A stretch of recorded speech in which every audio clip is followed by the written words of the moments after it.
mag-serve ng Word of God sa ating church ngayon.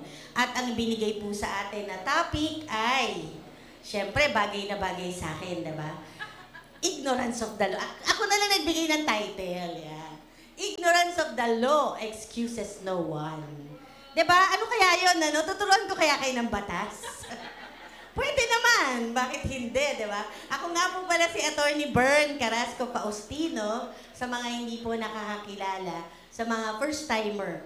So, kaya hindi po ako magpipreach, magti-teach po ako. Dahil ako po talaga ay teacher. Kaya ilabas nyo na po ang inyong mga notebook at mga ballpen at tayo na po ay magsulat.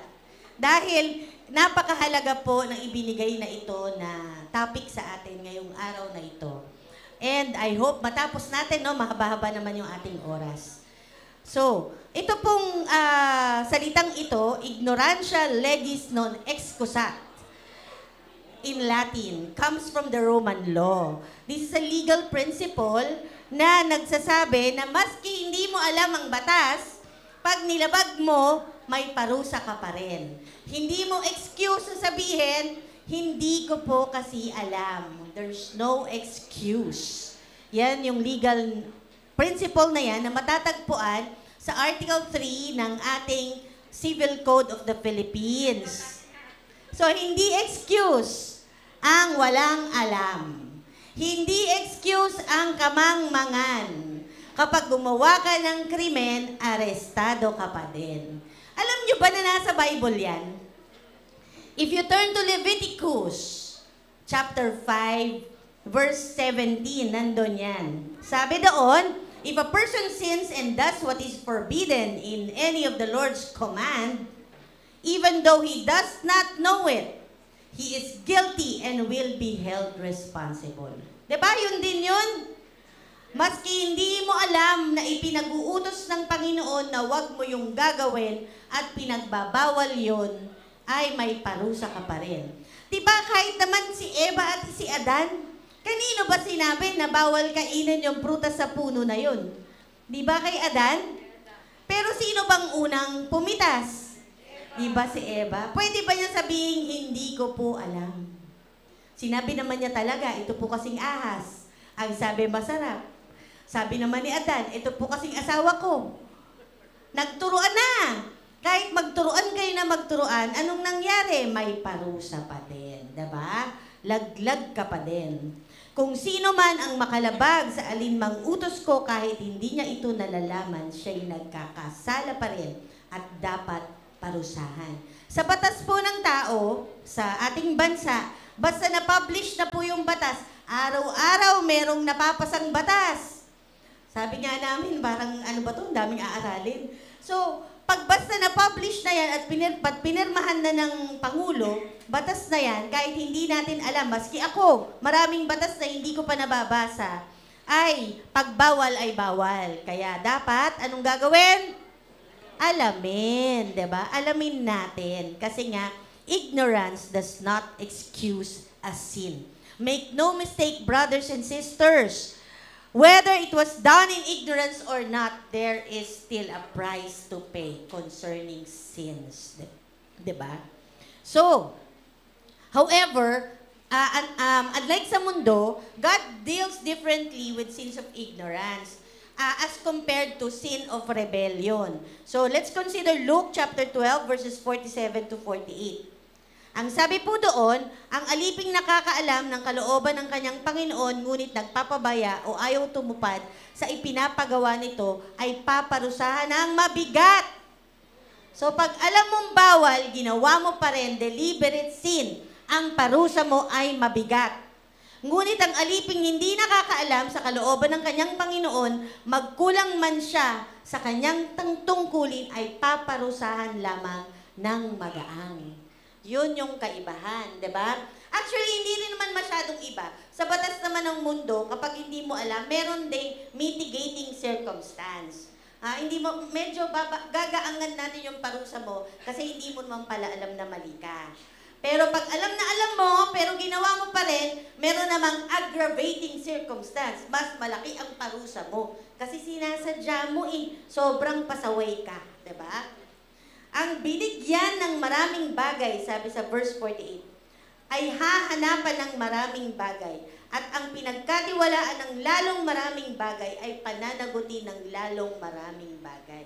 Yan po yung lagi ninyong naririnig dito na much is given, much is required. Nandyan po siya sa Luke chapter 12, verse 48. So the good news is, we have a good God.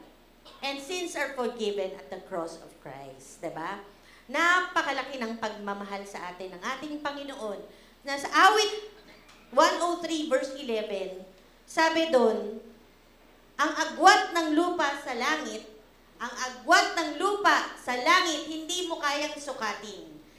Ngunit ang pag-ibig ng Diyos sa mga may takot sa Kanya ay kasing laki nun nung hindi mo kayang sukatin.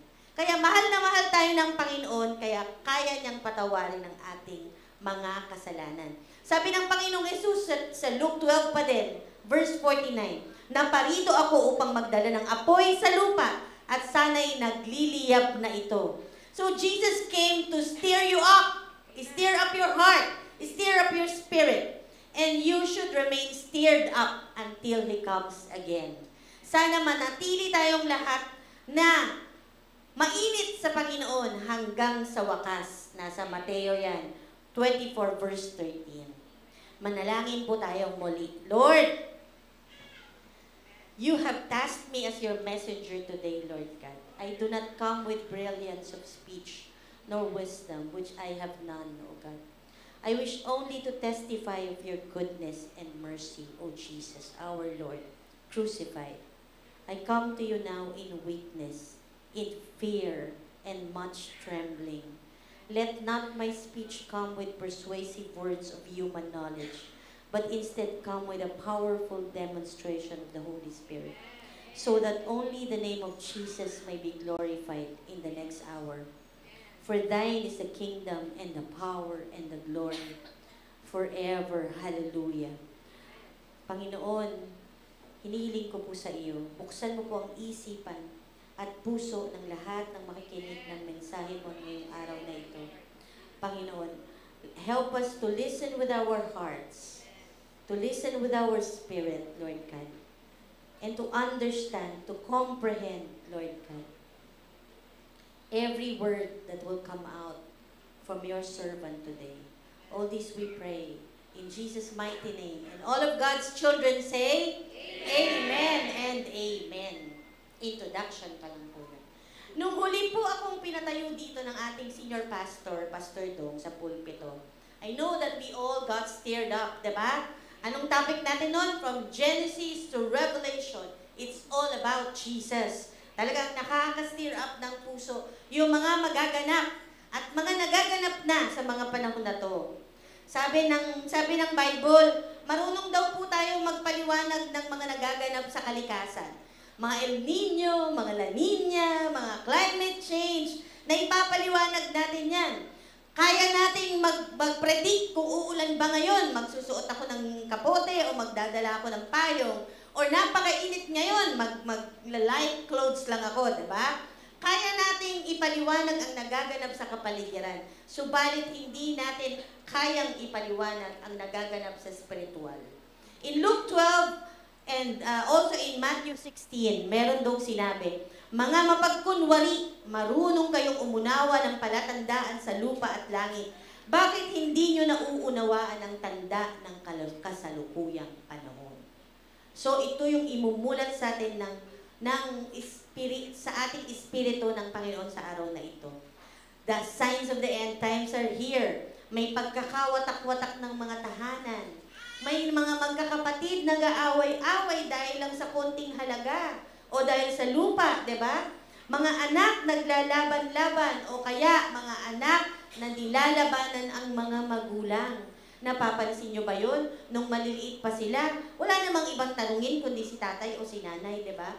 At lahat ng sabihin mo, kahit na hindi ko naman sigurado, totoong-totoo sa ating mga anak, di ba? Yun ang totoo. Pero ngayon, ang ang dami nilang alam, di ba?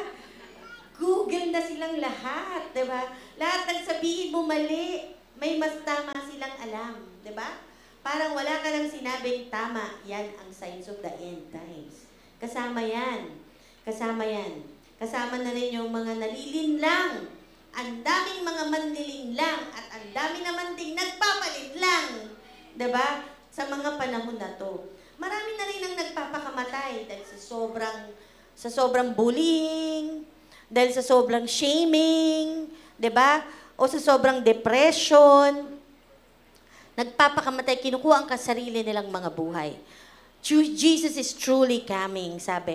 Sabi nga po ni Pastor Dong last Sunday, do not be a slack, but be a multiplier of the kingdom. Ang slack ay, at best, is a procrastinator. At best pa yun. A slack is a procrastinator. Yung sabi niya, bukas na lang, pwede naman bukas na yan, di ba? Diba? O kaya naman, ang slack ay talagang tamaduchi. Sabi niya, wait lang, tinatamad pa ako, ayoko pa bumangon, slack din yun. O kaya apathetic, passive. Sabi niya, wala naman akong pakialam dyan, wala namang epekto sa akin yan, ba't ako makikialam? O kaya naman talagang walang alam, mangmang. Slack din po yun. 'Di ba? Walang alam tungkol sa salita ng Diyos. Kaya naman, pag may dumating na problema, takot na takot. Kasi hindi nga malalim ang pananampalataya. Slack din yun. Sabi po sa Hosea, nasa slide number 4 na ako mga kapatid sa multimedia. Sabi po sa Hosea chapter 4 verse 6, my people are destroyed for lack of knowledge because you have rejected knowledge. I also will reject you for being priest for me because you have forgotten the law of your God. I will also forget your children. Nakakatakot, di ba? Sabi din sa Bible, kapag nagsisilbi ka sa Panginoon, ay ang Diyos ang magtuturo sa iyong mga anak. Subalit, sinabi rin dyan sa Hosea chapter 4 verse 6, kapag ikaw ay mangmang sa salita ng Diyos at sa kanyang mga utos, ikaw ay tatalikuran din niya at kalilimutan niya ang iyong mga anak. Kaya mga kapatid, magbasa na tayo ng Bible kung ayaw nating kalimutan tayo ng Diyos. Because ignorance has made the nation fall, diba? Lack of knowledge will lead to chaos. Ano ba yung ignorance na yan? Nakasalanan pala yan. Sin of ignorance. Kasalanan po pala maging mangmang. Kaya huwag niyo siyang gagamitin na dahilan kung ba't hindi nyo alam ang ginagawa nyo kasi kayo ay walang alam or mahina ang isip or konti lang ang alam nyo. Kasi hindi yun excuse, mga kapatid. Lalo na sa panahon ngayon, nagkalat ang Bible, pwede pa online, pwede pa cellphone. Lahat naman kayo may cellphone, tama ba? Lahat kayo may internet ang cellphone, may data.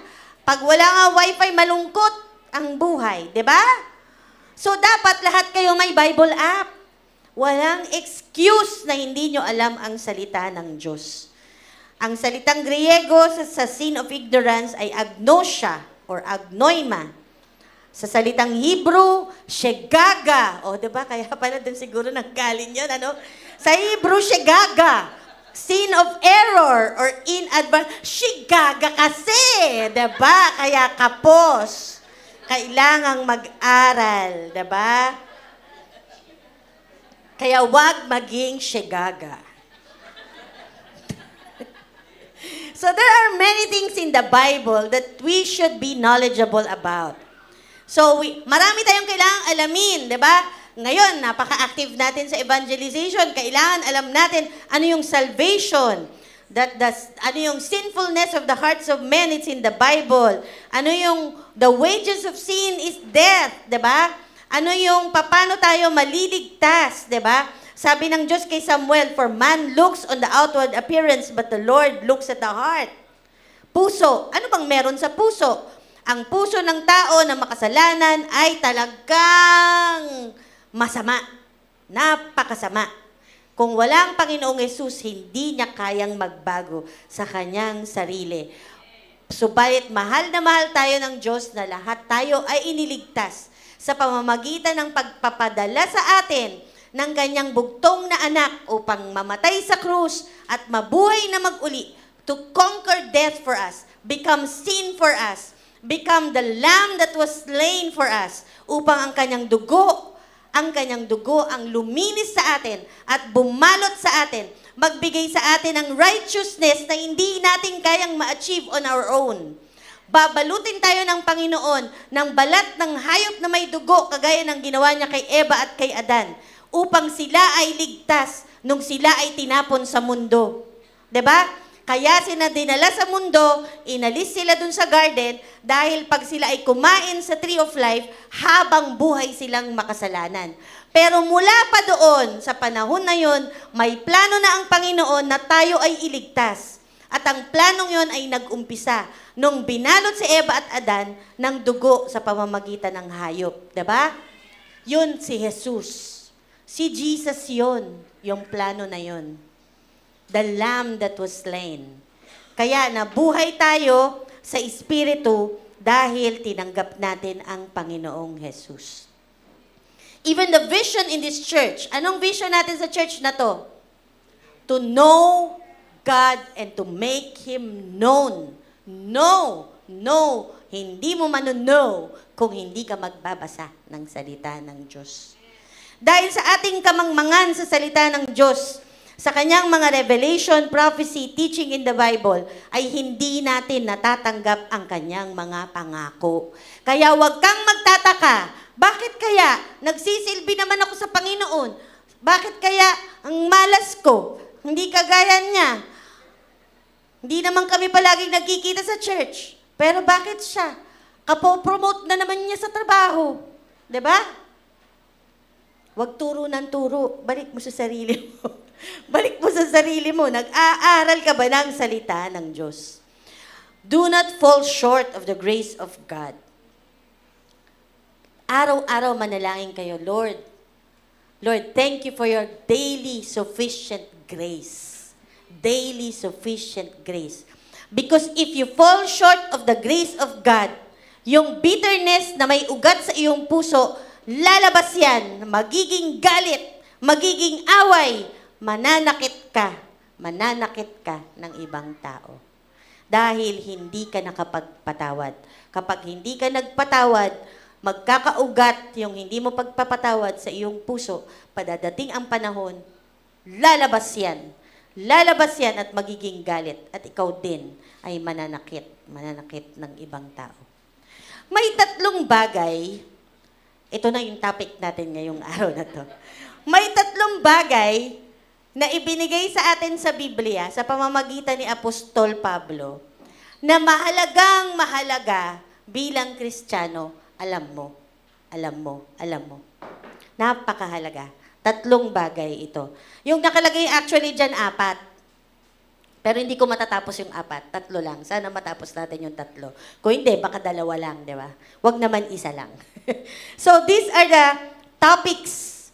Ibig sabihin, sabi ni Pablo, I do not want you to be ignorant about, sabi sa Bible. O kaya sabi niya, I do not want you to be unaware. O kaya sabi niya, I do not want you to be uninformed. Nais kong malaman nyo ang katotohanan. Ayaw kong hindi nyo alam. Sabi niya, ano yung tatlong bagay na yan na may ganyan? Number 1, about the mystery of Israel, the apple of the Lord's eyes, and the place of the Jews in our salvation or in history. Isa po talagang mystery yan. Bakit? Kasi pinagtatalunan po yan sa iba't ibang mga church. May nagsasabi po na nung namatay si Jesus, pinatay ng mga Jew. Sino bang pumatay kay Jesus?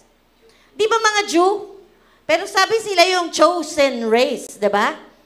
Sila daw yung chosen race. Pag-aaralan natin ngayon yan. Bakit ba yung chosen race ang pumatay kay Jesus? Chosen pa rin ba sila? Sabi ng mga ibang church, iba na daw ang definition ng church ngayon. Tayo na yon. At tayong mga church, tayo yung iipunin ni Jesus pagdating ng second coming at tayo lang ang maliligtas. Yung mga taga-Israel na yan na hindi kumikilala sa Panginoong Yesus, hindi yan maliligtas, sabi nila. Totoo kaya yun? Yan ay isang kamangmangan. Kaya pag-aaralan natin ngayon. Romans 11:25, for I do not desire, brethren, that you should be ignorant, sabi ni Pablo. Of this mystery, ito yung mystery na yon, lest you should be wise in your own opinion, that blindness in part has happened to Israel until the fullness of the Gentiles has come in. Sinadya pala ng Panginoon na bulagin ang kanilang mga mata at hindi nila nakilala ang tagapagligtas upang sa mga panahon na nakapikit ang kanilang mga mata, tayo naman ang maliligtas. Iisa-isahin natin yan. Mahaba ito. Number 2, about the concept called rapture. Naumpisahan natin yan nung huli akong tumayo. And the coming of Jesus. Nandyan yan sa 1 Thessalonians 4:13. Sabi ni Pablo, but I do not want you to be ignorant, brothers and sisters, concerning those who have fallen asleep, unless you sorrow as others who have no hope. Kaya yung mga nagpapakamatay dyan, dahil namatay din ang kanyang mahal sa buhay, makinig po tayo at hindi po dapat malungkot. Number 3, about the giftings of the Holy Spirit. Alam nyo ba na iba yung fruit of the Spirit sa giftings of the Holy Spirit? May spiritual gifts na tinatawag. Kailangan daw, sabi ni Pablo, alam nyo yan. 1 Corinthians 12 verse 1. Now, concerning spiritual gifts, brethren, I do not want you to be ignorant. Dahil, paano mo nga naman matatanggap yung regalo ng Holy Spirit kung hindi mo man lang alam na meron palang ganun? Tama? Yun yung power. Yun yung sinasabing there is power in the Holy Spirit. You don't have the power if you don't even know about it. Diba? Kaya pag-aralan po natin. May number 4 na nailagay dyan, pero mukhang hindi na ako aabot dyan. Pero kailangan nating malaman na si Satanas o ang kaaway ay obsessed na mabawi ang iyong kaluluwa. At gagamit siya ng mga taktika at mga devices para malinlang ka at mabawi ka pa niya at maagaw ka pa niya. 2 Corinthians 2 verse 11. So that no advantage would be taken of us by Satan, for we are not ignorant of his schemes. Sa mga huling araw, marami daw po ang people, nasa Bible to the love of people will grow cold. So, yun nga nakwento ko sa inyo last time, di ba? Merong isang naglilingkod sa Panginoon, kapipreach niya lang ng Friday. Saturday, minessage siya sa messenger ng girlfriend niya, na fiancé niya, at sinabi, hindi na matutuloy ang kasal, ayoko na sa'yo, break na tayo. At bago pa niya maikwento sa kahit kanino yung bagay na yun, nagpakamatay na siya. Sa loob ng banyo ng church, binitay niya ang sarili niya. The love of people in the end times will grow cold. Kung alam mo yan, alam mong gagamitin sa'yo yan ni Satanas, hindi ka magpapakamatay. 'Di ba? Pero dahil hindi mo alam, nagpipreach ka na, hindi mo pa nadali sa Bible yung bagay na yun, isang sentence na yun, nadali ka patuloy, naagaw ka pa ng kaaway. Diba? So, balik tayo sa number 1. Sabi ni Pablo, Lord, these are deep things, Lord. Gamitin mo po ako, Panginoon, upang makapagsalita sa puso ng iyong mga lingkod, Panginoon. Let's all be knowledgeable about this. Number 1, about Israel. Israel is the apple of God's eyes. And the Jewish people will be saved. Pangako yan ng Panginoon.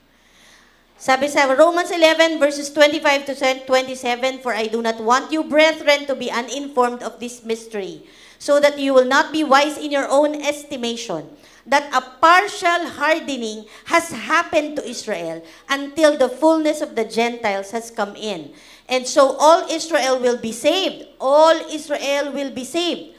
Just as it is written, the deliverer will come from Zion. He will remove ungodliness from Jacob. This is my covenant with them when I take away their sins. Covenant yan ng Panginoon. Sa Tagalog, sabi ni Pablo, mga kapatid, isang hiwaga ang nais kong malaman ninyo upang hindi maging mataas ang palagay ninyo sa inyong mga sarili.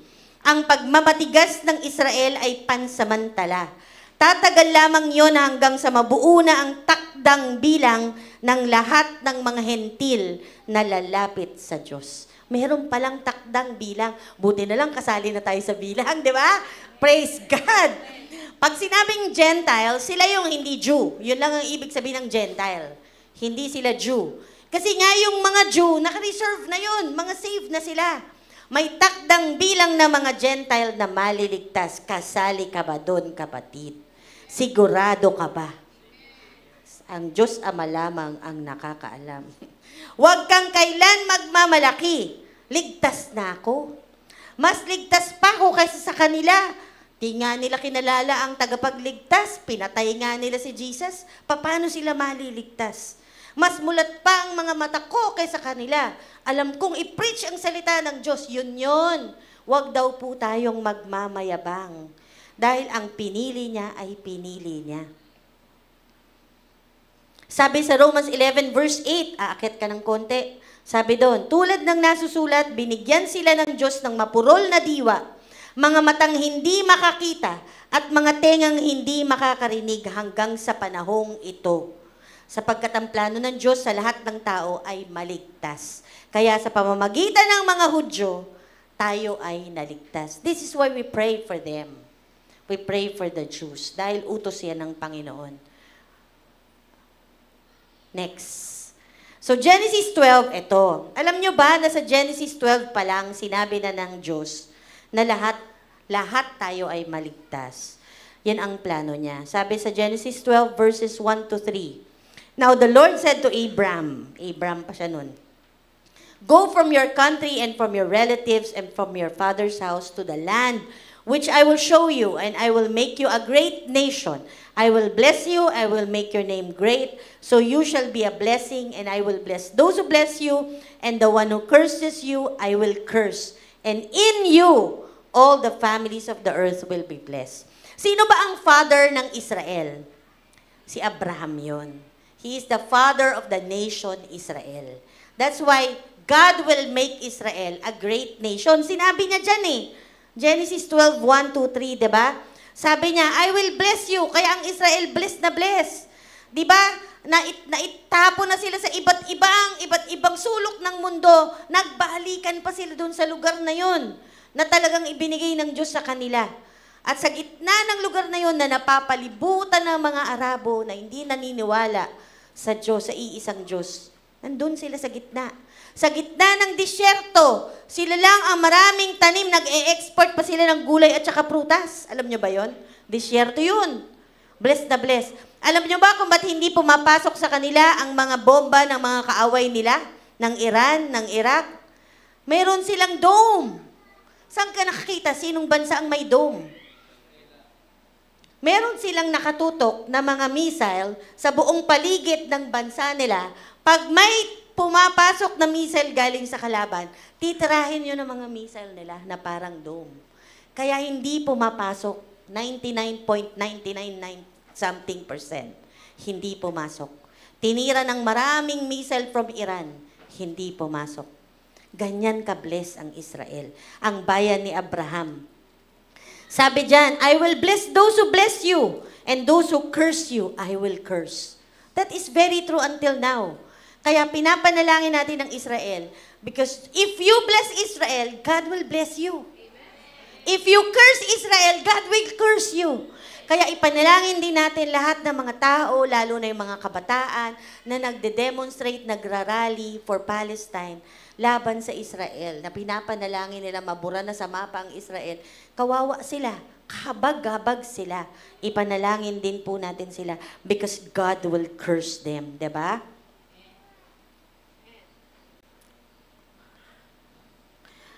Matapos na mailigtas ang lahat, ay papawiin niya ang kasamaan ng lahi ni Jacob.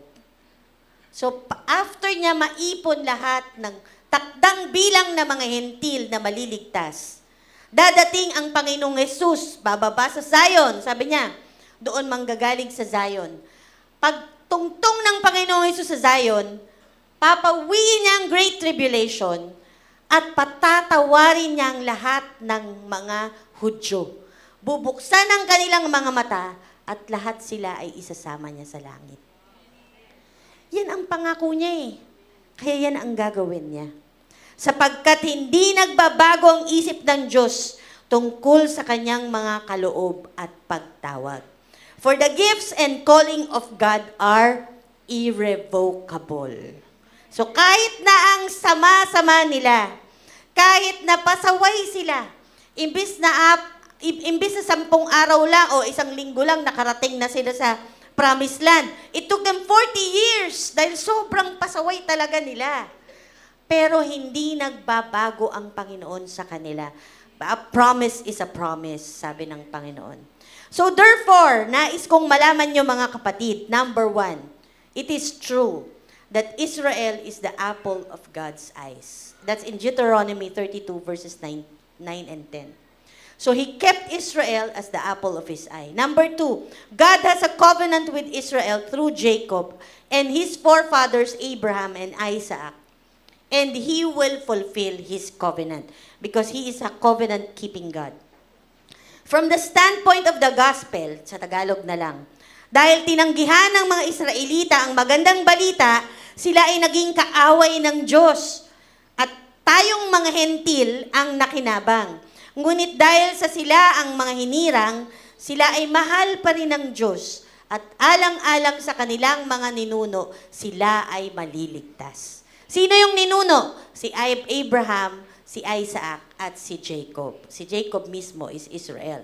Israel is the 12 tribes of Jacob. Yung 12 anak ni Jacob, yan ang Israel. Diba? So, true talaga si Lord sa kanyang pangako. At hindi yon nagbabago. Number 3, we receive salvation as Gentiles through the Jews. Talagang nanggaling po ang dumaan ng ating kaligtasan sa pamamagitan ng mga Hudyo. Si Jesus mismo ay Hudyo. Diba? Sa pamamagitan ng lahi ng mga Hudyo, meron tayong Jesus na namatay at nagbigay sa atin ng kaligtasan. So, in John 4 verse 22, doon nakalagay yan. Salvation is from the Jews. This was the story. Ito yung istorya. May revelation dito eh. Lagi nyo na itong naririnig. Ito yung istorya ng Samaritanang babae. 'Di ba? Hindi aksidente na dumating si Jesus doon sa lugar na yon, pumunta doon sa balon at kinausap yung Samaritana na wala lang, nakipagkwentuhan lang. Hindi yun ganon. May intentional ang Panginoong Jesus, tandaan nyo yan. Lagi siyang intentional. Lumapit siya doon sa Samaritana, sa may balon na yon. Yung Samaritan woman na yon, kumukuha lang yun ng tubig kapag tanghali. Kasi pag umaga o hapon, mahaba ang pila, napapagchismisan siya. Bakit kaya siya napapagchismisan? Umiiwas siya sa chismis.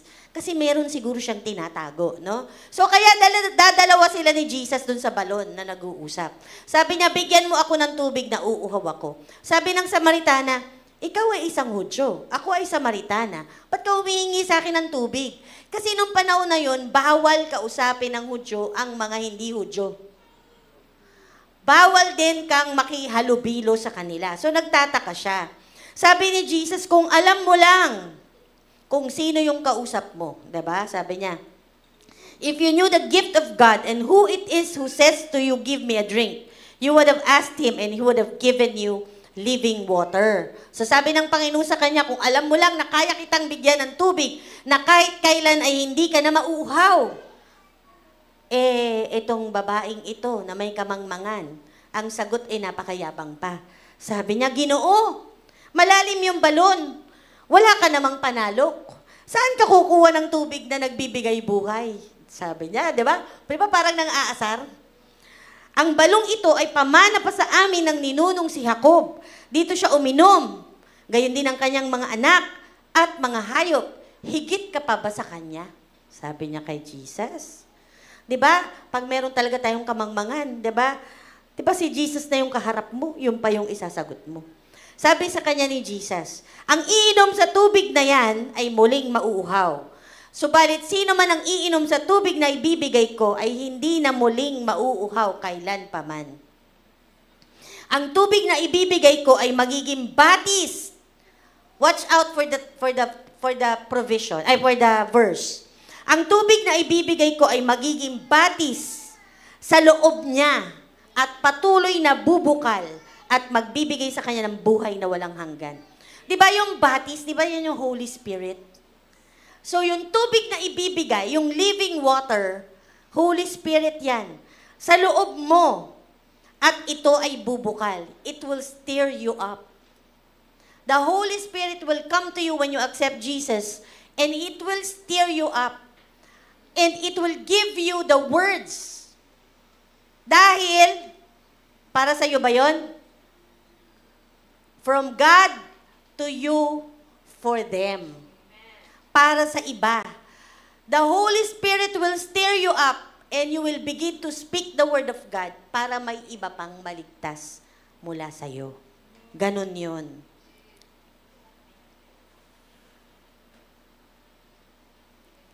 Ang revelation sa kwentong ito,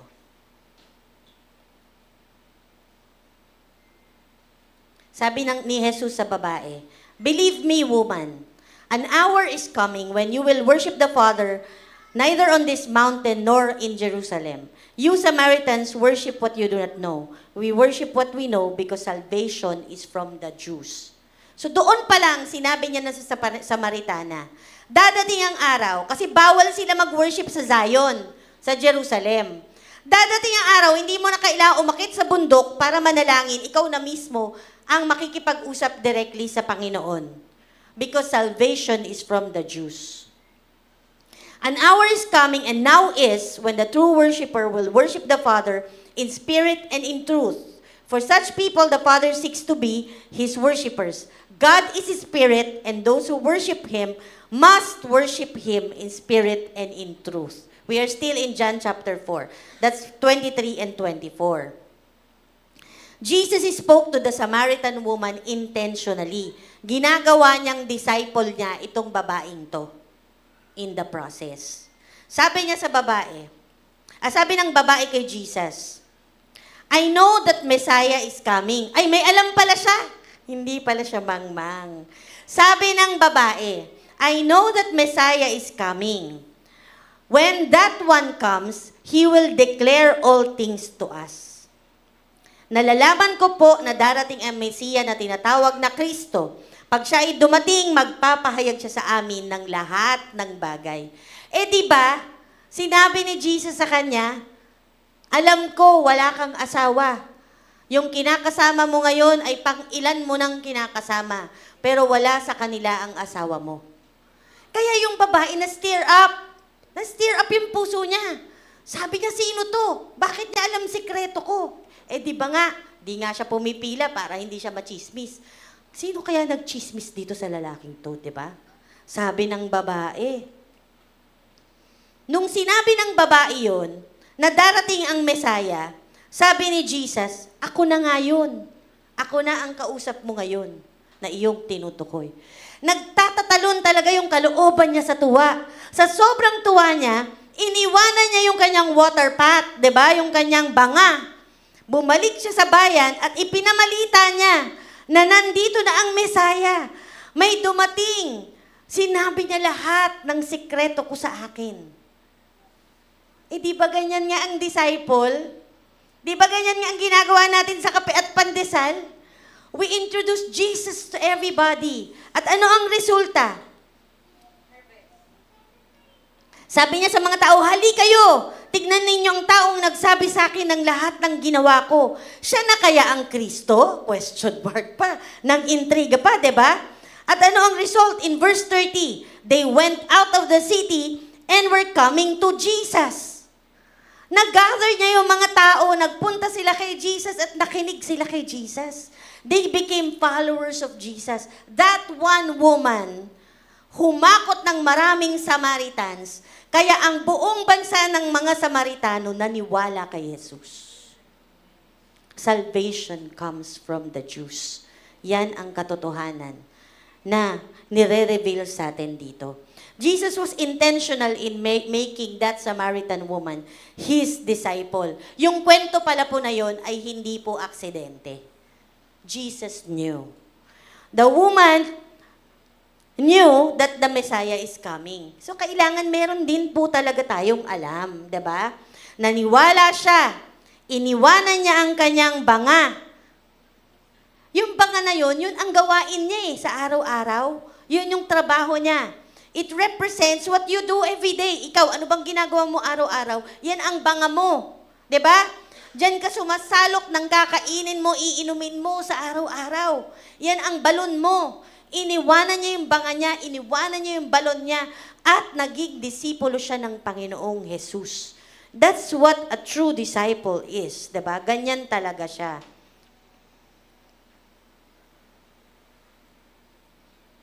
So, inuutos sa atin na ipanalangin ng Israel, hindi lamang para tayo ay pagpalain. Ginagawa natin ito dahil ito ang kautusan.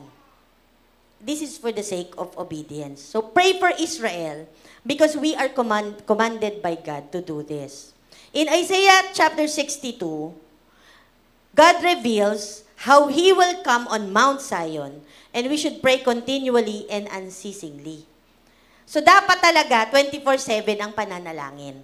So tama yung ginagawa natin. Dalawa na yun, tumama, kape at pandesal at saka 24/7, 'di ba? Sabi doon, on your walls, O Jerusalem, I have appointed watchmen. Tayo yun. Ang tawag sa intercessors ay watchmen. All day and all night, they will never keep silent.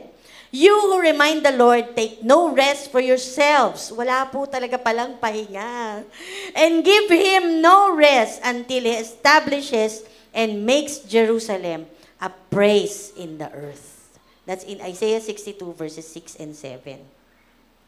So kung ganon, if Jesus intended that Gentiles will be saved, bakit kaya sinabi ni Jesus doon sa Canaanite woman, sa Matthew 15, verse 24, sabi niya, I was sent only to the lost sheep of the house of Israel. Ito yung tinatawag na Syrophoenician woman.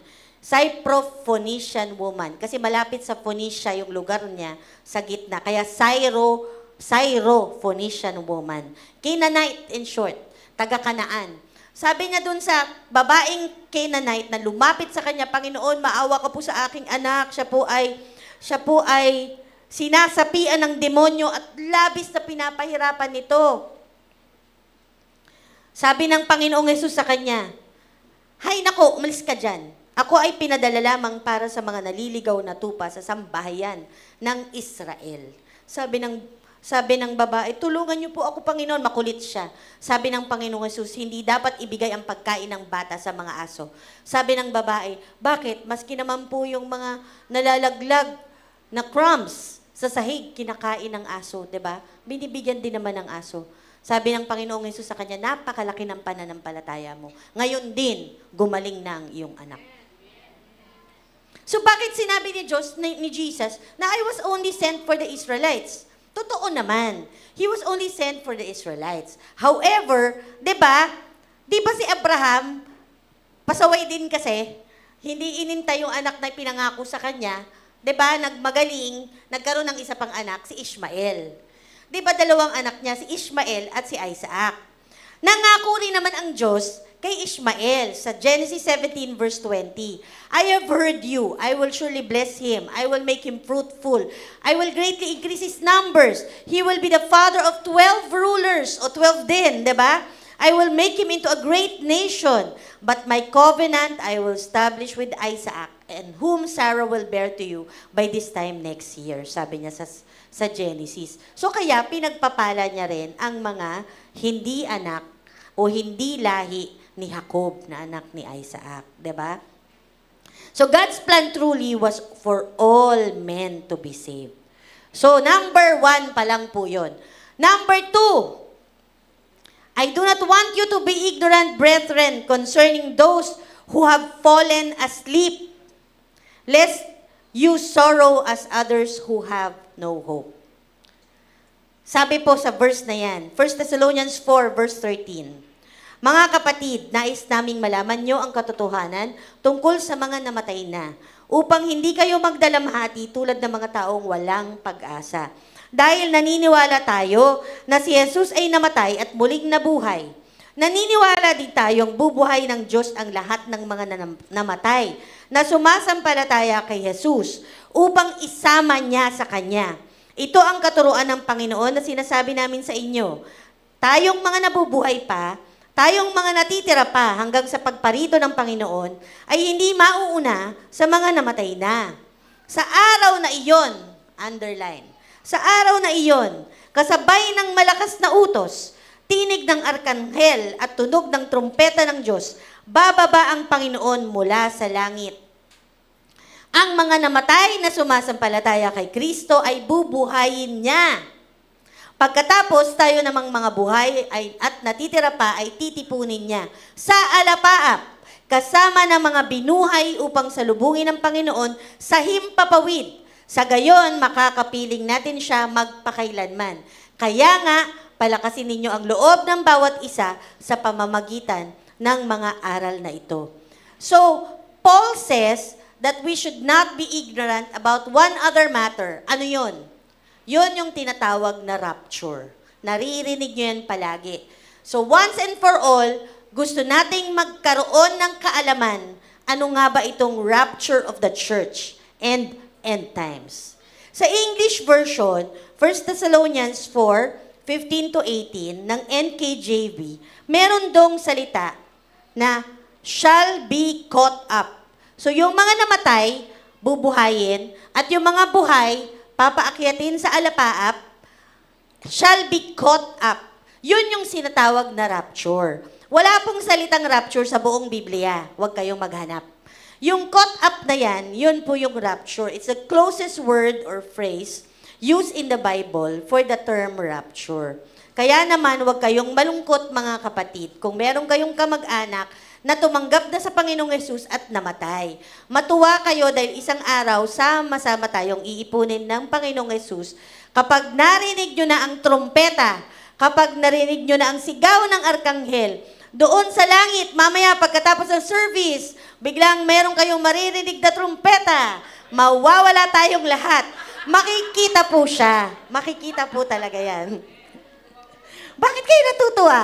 That has already been revealed in Revelation chapter 1. Chapter 1 pa lang, literally. This thing must rapidly take place. Quickly take place, sabi sa Revelation chapter 1 pa lang, 'di ba? Sabi sa Matthew 24, verses 40-41, then there will be two men in the field. One will be taken, and one will be left. Two women will be grinding at the mill.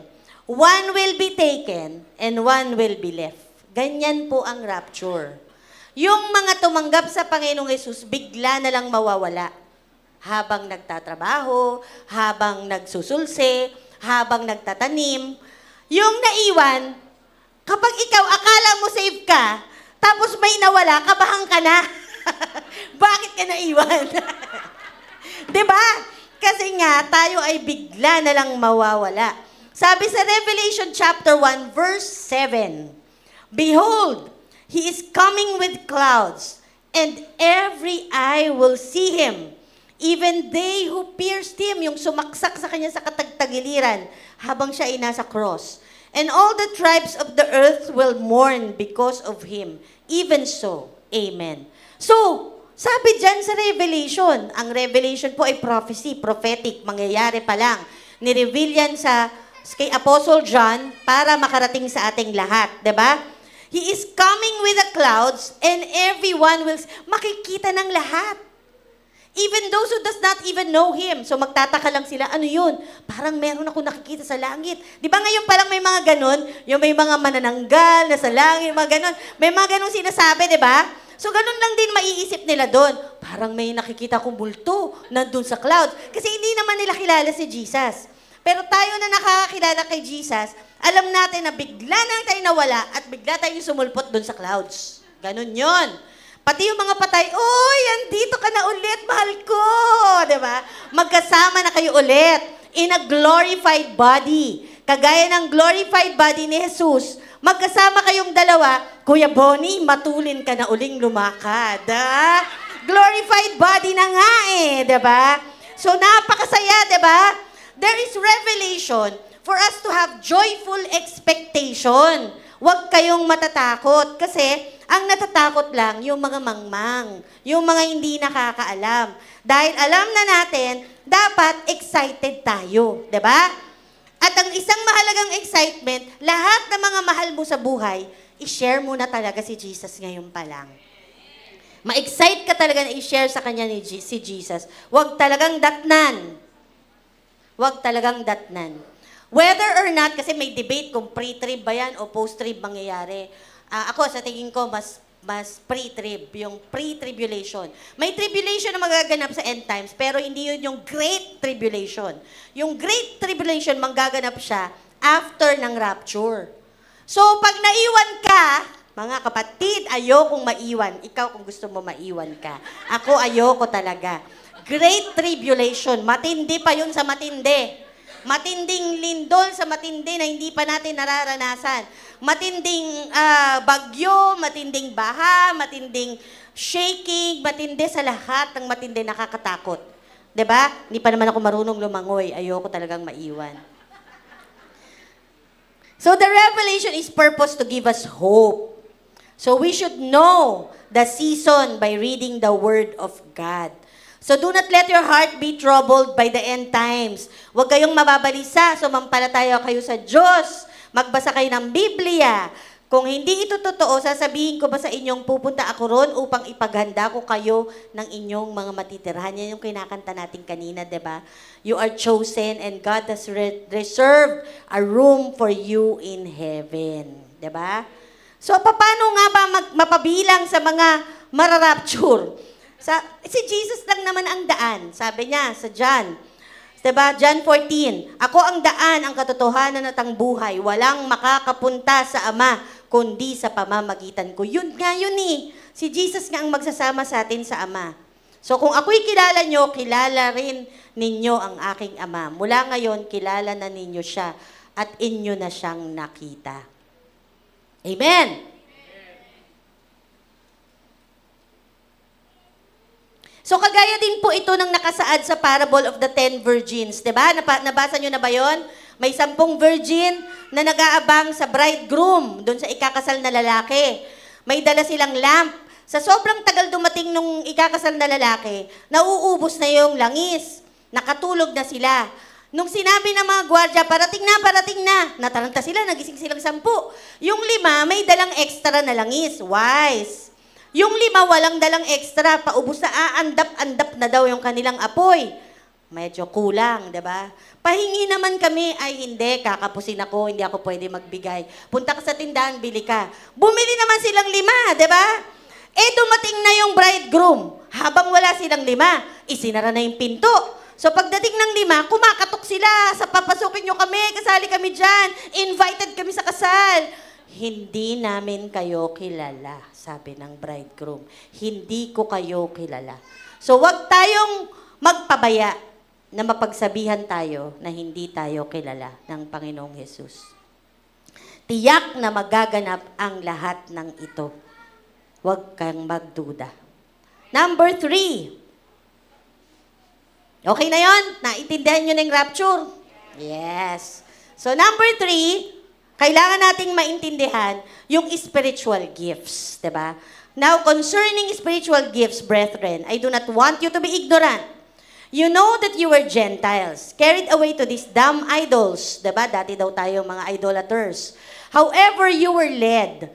Therefore, I make known to you that no one speaking by the Spirit of God calls Jesus accursed, and no one can say that Jesus is Lord except by the Holy Spirit. There are diversities of gifts, but the same Spirit. Naalala ko tuloy, nung nandun kami sa Batam, nag-pray kami sa mga kabataan, naglapitan, ang dami-dami nila, magpapapray. Merong isang kabataan na parang nasasapian, grabe talaga yung effect sa kanya. Medyo nakakatakot ipag-pray, baka mamaya nasasapian, di mo ko marunong di ba? Mag-deliverance.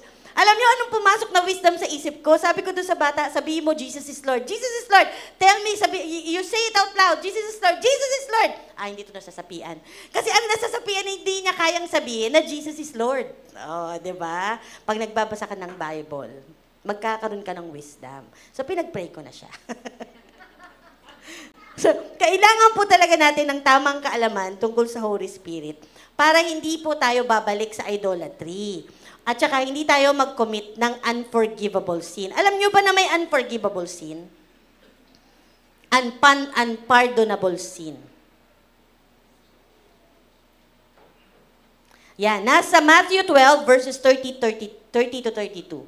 Therefore I say to you, any sin and blasphemy shall be forgiven people. But blasphemy against the Spirit shall not be forgiven. Whoever speaks a word against the Son of Man, it shall be forgiven. Kahit si Jesus ang pinagsalitaan mo ng blasphemy, mapapatawad ka. But whoever speaks against the Holy Spirit shall not be forgiven him, either in this age or in the age to come. Huwag po talaga nating bastusin ang Holy Spirit. Huwag po talaga nating baliwalain ang Holy Spirit. Nung araw na tinanggap natin ang Panginoong Hesus bilang ating mga tagapagligtas, yan yung araw na nagkaroon ng indwelling ang Holy Spirit sa atin. So, kasama natin ang Holy Spirit sa ating spirit. Spirit touches spirit. That's why when we worship God, we touch the Spirit of God. Kasi may Holy Spirit na tayo. Walang kayang mag-worship ng ganoon. Di ba, nung nandun tayo sa dating simbahan, hindi naman tayo ganun mag-worship. Parang pagalingan lang ng boses. Di ba? Pero ngayon, iba talaga, natatouch ng spirit mo yung Holy Spirit. So, kasama mo ang Holy Spirit. If you commit deliberate sin habang nandyan ang Holy Spirit sa puso mo, you are quenching the Holy Spirit. At lalong masama kapag ka binastos mo sa iyong pananalita na hindi ka naniniwala sa banal na Espiritu Santo. It's an unforgivable sin. So there are three classes of people in relation to the Holy Spirit. There is the uninformed. We don't talk about it. We don't read the Bible. We do not know who the Holy Spirit at all. There is the misinformed. You do not apply. Ang sinasabi ng mga misinformed, wala na yan. Hindi na nag-a-apply yung mga spiritual gifts. Wala namang speaking in tongues sa panahon ngayon. Noon pa yan, noong panahon ng Bible. And we have the well-informed. We have a balanced understanding of the role of the Holy Spirit and para saan yung mga gifts at mga fruit of the Holy Spirit. So tatlo, nasaan ka dyan? Ikaw ba ay uninformed, misinformed, or well-informed? Siyempre gusto natin maging well-informed, diba? Ano ba ang role ng Holy Spirit sa atin? Number 1, the Holy Spirit is helper. I will pray the Father and He will give to you another helper that He may abide with you forever. That's in John 14:16. So, binigyan tayo ng Panginoong Hesus sa pamamagitan ng Ama, ng Holy Spirit, and the Holy Spirit shall abide with us forever. Kasama natin, katulong natin, upang hindi na tayo madupilas pa o maligaw pa ng landas. Number 2, teacher. But the helper, the Holy Spirit, whom the Father will send in my name, He will teach you all things and bring to your remembrance all things that I have said to you. Lahat ng sinabi ng Panginoong Hesus, the gospel of the kingdom, maiintindihan mo yung gospel of the kingdom sa pamamagitan ng Holy Spirit. At maipipreach mo siya sa pamamagitan ng Holy Spirit. Tignan niyo ko, dati pag nagbabasa ako ng Bible, hindi ko pa natatapos ang isang page, tulog na ako. Hindi ko talaga naiintindihan. Samantalang yung mga batas, from Constitution to Civil Code, etc. Cover to cover naming binabasa yan. Naiintindihan ko yan. Pagtapos na ako magbasa ng mga law books, kukunin ko na yung Bible kasi inaantok na ako. So bago ako matapos ang isang page, tulog na ako. Yun ang role ng Bible sa akin noon. Pero pag may Holy Spirit ka na, the Holy Spirit will teach you lahat ng nakasulat sa Bible. At matatandaan mo pa siya. Diba, Gia? Number 3. The Holy Spirit is witness. When the Helper comes, whom I shall send to you from the Father, the Spirit of truth who proceeds from the Father, He will testify of me. John 15, verse 26. So the Holy Spirit will testify of Jesus through you. So ngayon, di ba, tinuturo ko ang Panginoong Hesus sa inyo, Holy Spirit ang gumagawa nun sa pamamagitan ko. That's why before we preach anything, we pray to the Holy Spirit, we consecrate to the Holy Spirit, tanggalin mo po lahat ng alam ko, tanggalin mo po ako dito sa harapan, ikaw lamang po ang magsalita, Panginoong Hesus, di ba? Holy Spirit. So that I can testify of Jesus through the Holy Spirit. Number 4, convicting role of the Holy Spirit in John 16 verse 8. He will convict the world of sin and of righteousness and of judgment. Alam niyo ba yung word na convict? Di ba, pagka inakusa ka ng isang kaso, kapag napatunayan sa pamamagitan ng ebidensya, ikaw ay nagkasala, iko-convict ka, di ba? Bibigyan ka ng kaparusahan dahil napatunayan na ikaw ay may kasalanan. The Holy Spirit will convict you pagka gumagawa ka ng kasalanan. Kaya nga, nakukonsensya ka. Kapag may Holy Spirit ka na sa puso mo, may ginagawa kang kalokohan, nakukonsensya ka pa. Kasi kino-convict ka ng Holy Spirit. Kaya mga kapatid, wag po ninyong iwasan ang conviction of the Holy Spirit. Kasi pag iniwasan mo yan, magkakakalyo ka sa puso. Gusto nyo ba yun? Ang baho kaya ng kalyo. Magkakakalyo ka sa puso. Pag nagkakalyo ka na sa puso, hindi mo na maririnig yung Holy Spirit. Kapag hindi mo na siya naririnig, iiwanan ka na niya. Diba? But the Holy Spirit will hover over you and make you understand the true nature of the sinful man. At siya mismo, isi-share mo ngayon yung pagiging makasalanan mo na pinatawad ka sa mga ibang tao upang sila man din ay makakilala sa Panginoon. Diba? So, pwede mo ring i-convict yung kapwa mo ng kanyang pagiging makasalanan sa pamamagitan ng salita ng Diyos na ibibigay sa iyo ng Holy Spirit. He will convict you of righteousness. So you will understand the true nature of God. So alam mo ngayon na Jesus died on the cross for our sins. Siya yung huling hayop, the lamb who was slain. Siya yung huling pinatay upang ang kanyang dugo ay ialay upang tayo ay mapatawad at maligtas. Diba? That's the nature of God, the nature of what Jesus did on the cross. For us to be righteous, hindi natin kayang maging righteous on our own. Hindi tayo pwedeng magbanal-banalan, 'di ba? 'Di ba? 'Yun yung banal na aso, santong kabayo, 'di ba? 'Yun yung nature of man. Pero nagiging banal tayo sa pamamagitan ng Panginoong Jesus. The Holy Spirit will convict us of judgment. So we understand through the Holy Spirit that Satan has come to steal, kill, and destroy, 'di ba? So you will be judged kapag sumunod ka sa kaaway. So do not despise conviction because your conscience is your spirit.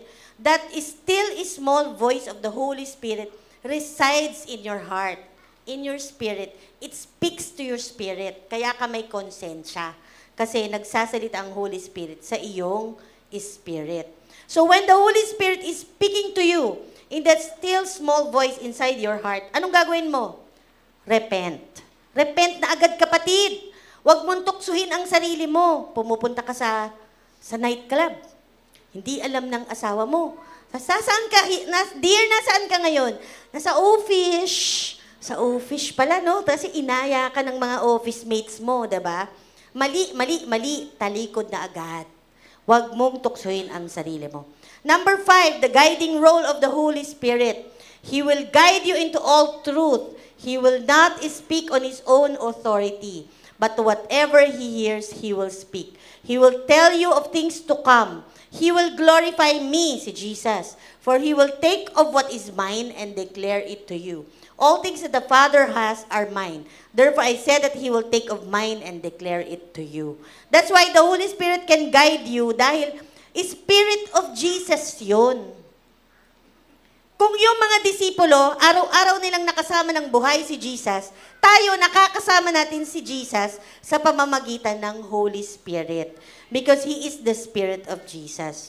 Today, mga kapatid, there is an assault of truth. Jesus is the absolute truth. The Word of God is the absolute truth. But there is an assault of truth because Satan came to steal, kill, and destroy the truth. Merong fake news, di ba? Alam nyo ba na meron na ring deep fake? Alam nyo ba yung deep fake? Yung AI, ginagamit para gumawa ng mga video na akala mo totoo. Mga presidente pa ng malalaking bansa ang mga nabibiktima niyan. Deep fake, di ba? Kung may deep things, meron deep fake, di ba? Matindi talaga tong kaaway. May mga counterfeit, mga peking pera, peking titulo, peking everything. Binili mo naman, iyak ka ngayon. May mga scam. Ang daming mga scam sa paligid. That is an attack on truth. It's happening. At kailangan mo ang discernment of the Holy Spirit. Discernment of the Holy Spirit is a spiritual gift. Paki-forward na po yung ating slide. What are the spiritual gifts? We have revelation gifts. The revelation gifts are knowledge, wisdom, and understanding. You can find all this in 1 Corinthians chapter 12. Basahin niyo yung buong chapter na yon. So the revelation gifts are knowledge, wisdom, and understanding. So mag-pray po tayo na magkaroon tayo ng wisdom para hindi po tayo maloko ng mga deep fake na yan, ng mga scam na yan. Kapag naluloko ka pa rin ng scam, kapatid, manalangin ka talaga. Baka either hindi ka pa kinakausap ng Holy Spirit o kinausap ka pero hindi ka nakinig. Repent. I'm sure may narinig ka sa puso mo bago ka na-scam. Yung konsensya mo sabi, may mali. Diba? Halimbawa, tumaya ka sa loto. Nanalo ka sa loto. O kaya, napasama ka sa casino. Napataya ka. Nanalo ka naman. Inuwi mo agad, 100,000, 200,000, 300,000. Wow! Sabi sa'yo, i-roll mo yan. Kasi pag ni-roll mo, magiging 600,000 o magiging 1 million. Mali na to. Mali na isang beses, uulitin ko pa, 'di ba? You fool me once, shame on you. You fool me twice, shame on me. 'Di ba? Pero tumaya ka pa din. Natalo lahat ng 300,000 mo. Iyak ka ngayon. Iyak ka ngayon. Huwag ka lang umiyak, kapatid, humingi ka ng tawad. Repent dahil mali ang ginawa mo. Sinabihan ka ng Holy Spirit. This is why we pray for spiritual gifts. Dahil ang Holy Spirit ang magbibigay sa iyo ng knowledge, ng wisdom, ng spiritual discernment. Ako, alam mo, when I was a new Christian, pinag-pray ko tong spiritual discernment because I'm in the middle of politics, right? Sa politics, maraming deceptions. So sana, bigyan po ako ng Holy Spirit ng tamang pagdedesisyon sa mga bagay-bagay. We have vocal gifts, the gifts of tongues, interpretation of tongues, prophecies. And we have power gifts, the healing and deliverance, working of miracles, and even great faith is a gift of the Holy Spirit. Iba po yung spiritual gifts, iba po yung fruit of the Spirit sa Galatians 5 verses 22. So magkaiba po yun. So ito po yung mga binanggit ko, ito po yung spiritual gifts. Paano makuha ito? Sabi sa James 4:2, ask God. Manalangin ka po, humingi ka. Sabi po sa Luke 11, if a son asks for bread from a father, will you give him a stone? O mga tatay, kapag ang anak mo ba humingi ng tinapay, bibigyan mo ng bato. Kapag humingi ng isda, bibigyan mo ba ng ahas? Pag humingi siya ng egg, bibigyan mo ba siya ng scorpion? Di ba hindi? Lalo na ang Diyos Ama sa langit. Pag humingi ka ng spiritual gift, yun ang ibibigay niya sa'yo.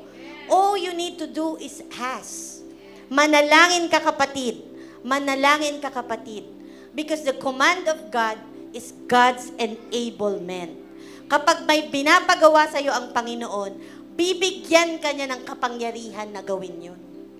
God will give you the power and authority to do it. God will build your inner man para magawa mo nun. Sabi sa Acts chapter 1 verse 8, but you shall receive power when the Holy Spirit has come upon you. You shall be witnesses to me in Jerusalem and in all Judea and Samaria and to the end of the earth. So, nung tinanggap mo ang Panginoong Jesus bilang Diyos at tagapagligtas, the Holy Spirit indwells you. Indwells you. Nandyan lang siya, nakikitira lang siya sa puso mo. Binubulong-bulungan ka niya. Tinuturuan ka niya. Pinapalakas ka niya. Kapatid, hindi ka lalakas ng walang salita ng Diyos. Sa pagkain ng Holy Spirit sa puso mo ay salita ng Diyos. Habang dumadami ang salita ng Diyos sa puso mo, lalo ka niyang pinapalakas. At dadating ka sa punto, sa Acts chapter 1 verse 8, you will receive power. The Holy Spirit upon you will work its power through you. May purpose yun, kapatid. Hindi nag-aaksaya ang Panginoon. God will not give you power for nothing or for yourself alone. Hindi ka kagaya nung yung nasa Bible din na manghuhula o magikero na humihingi ng power para mas magaling siyang magikero. No. Hindi pang magic ito. Ang power na ito ay bibigay sa'yo dahil sabi, you shall be witnesses to me in Jerusalem, in all Judea, in Samaria and to the end of the earth. Kakabit yan ng Matthew 28. The Great Commission, 18, 19, 20. Go and make disciples of all nations, baptizing them in the name of the Father and of the Son and the Holy Spirit, teaching them to obey. And know this, I will be with you until the end of the days. God will give you power and authority so that you can preach, you can disciple all nations. Everywhere you go, He will give you a remembrance of all things, of the Word of God. Mame-memorize mo yan. Kahit hindi ka na marunong mag-memorize, kagaya ko. Diba? Mame-memorize mo yung mga salita ng Diyos. Because in Hebrews 4:12, the Word of God is active and living and sharper than any two-edged sword. It is able to divide between your soul and spirit. Your soul and spirit. Therefore, release your spirit and give you power. It is able to divide between your bone and your marrow. The Word of God will penetrate your bones literally. And your bone marrows. Anong silbi ng bone marrows? Antibodies, di ba? Nagpo-produce siya ng antibodies para gumaling ka sa sakit mo, kapatid. Because of the Word of God, you can receive healing. Physical healing. Yan ang nakalagay sa Hebrews 4:12. Diba? Salita ng Diyos ang gagawa niyan. Maniwala ka, kapatid. Through the Holy Spirit, the Holy Spirit will give you power to heal. Dahil yan yung commission niya sa atin eh. It will give you power to prophesy. Part yan ng Great Commission. It will give you power to understand beyond understanding, to comprehend. Tatalino ka talaga, mga kapatid, mga anak, mga kabataan. Kung gusto nyong tumalino, ask God for the Holy Spirit, that great knowledge, that great understanding, that wisdom. Mas matalino ka pa kaysa kaninong kaklase mo sa pamamagitan ng Holy Spirit. And when you pray to the Holy Spirit, talagang that's the Spirit of Jesus. In the name of Jesus, ibibigay niya lahat ng hihingin mo. Lahat ng hihingin mo. But, be warned, much is given, much is required. Marami na ang nagpahayag nito sa ating mga church. We should take this seriously. We are now in the church age and in the last days. There are signs of the end times. Be wise. Prepare yourself, prepare your family, prepare your loved ones. Prepare for the coming of the Lord Jesus Christ. Make no mistake, Jesus is coming. Jesus is coming. Thank you, Lord. Salamat, Panginoon, for your revelations. Thank you, Jesus, for your mighty words. Salamat, Panginoon. Salamat, Panginoon, at hindi na kami mangmang. Salamat, Panginoon, at binigyan mo kami ng talino. Binigyan mo kami ng kaalaman. Binigyan mo kami ng karunungan. Binigyan mo kami ng kapangyarihan to trample on the snakes and the scorpions. Binigyan mo kami ng power and authority to deliver the people who are being persecuted by the devil himself, Lord God. Salamat, Panginoon. You give our hands the power to heal the sick, to repair the brokenhearted. Thank you, Lord, at binibigyan mo kami ng remembrance of your word to share the gospel sa lahat ng taong makakasalamuhan namin sa araw-araw. Thank you for giving us the heart, Lord God, to serve you. To serve you, Lord. That we understand in our hearts, the service, Lord God, is our greatest reward. Salamat, Panginoong Jesus. Salamat, Panginoong Jesus. Ikaw lamang ang maitaas sa lahat ng ito, Panginoon. For thine is the kingdom, the power, and the glory forever and ever. And all of God's children say, Amen and Amen. Amen. Amen. Hallelujah. Yes, Lord. Hallelujah. Come on, church. Let's worship together this morning. Sambahin natin ang banal na Espiritu Santo. He is in our midst this afternoon. Yes, Lord. hallelujah, hallelujah, hallelujah. Sabihin mo, hallelujah, hallelujah. Kung ikaw naman ay baptize na ng banal na Espiritu Santo, sabihin mo, baptize, sabihin mo sa Panginoon, yarabasi, yarabaki, yarabarabababa. Exercise your faith. Exercise your faith this morning. Yarabasi, yarabaki, yarabarabababa.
Dakilang Diyos, patuloy ka nilang maranasan.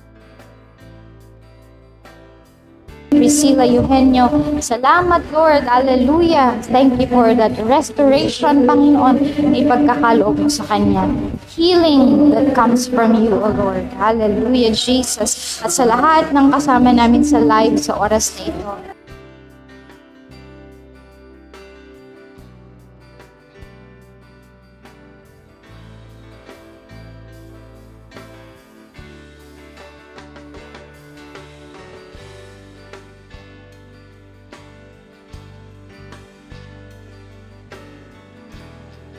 Lord, sa inyong answered prayer sa kanilang buhay. And you're telling them, Lord, that their answered prayer is on the way, Panginoon, at mararanasan nilang fulfillment ng kanilang mga panalangin sa inyo. Salamat, dakilang Diyos, hallelujah. Patuloy kanilang maranasan sa kanilang mga buhay, sa kanilang mga sitwasyon, Panginoon. Salamat sa iyong pagkilos sa kanilang mga pinagdaraanan sa buhay. Thank you, Jesus, hallelujah, that they are more than conquerors through Jesus Christ our Lord. Thank you, hallelujah. Lahat po na may kailangan ng iyong kaligtasan, lahat ng may kailangan ng iyong kagalingan, Panginoon, salamat, dakilang Diyos. Thank you for pouring out, Lord, your grace, hallelujah, your healing and your miracles sa kanilang mga buhay. Purihin ka, Panginoon, purihin ang iyong dakilang pangalan. Sa pangalan ni Jesus, amen and amen. Praise you, Jesus. Salamat mga kapatid. Thank you for joining us today. Have a blessed Sunday. And magkita-kita po tayo sa susunod na linggo para sa ating Sunday service. Lagi kayong updated. Just like and follow our Facebook page, The Hub of Christ Parañaque. Thank you. God bless you. Bye.